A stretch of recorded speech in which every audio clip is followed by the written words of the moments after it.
Juku-Kalle Raid. Aitüma, Madis.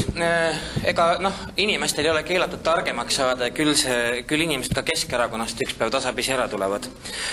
Aga ütle, miks kiputakse tavalist linnapea ja linnaga seonduvat asutuste tööd heroiseerima, teeremonti ja ükskõik muud, millega linnapea tema sõbrad peakski tegelema? Sa ise aitad sellele kaasa kogu aeg, just nagu mingit Matrossovi kangelastegu.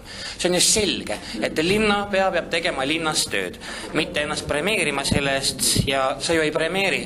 Või ma ei tea, ma loodan, et sina mitte trollijuhti sellest, kas küsimus tuleb? Solnokisse viia. Miks sa heroiseerid linnapea tavalist tegevust?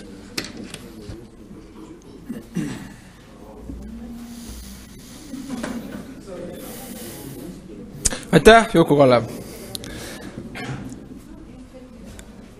Ja ausutelles sa ei ole esimene inimene, kes mu käest seda nagu niimoodi küsinud on sellises vaatevinklis, et tõesti tegelikult ei peaks ju mitte kuidagi nagu rääkima sellest, et oi kui tore, et linn tegi teed korda või et oi kui tore, et lasteajal on kõigil lasteaias koht olemas.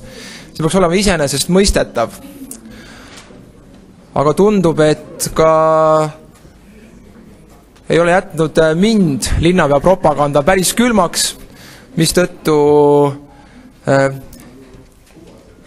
kipun võtma asju, mis on justkui loomulikud erilistena. Aitäh!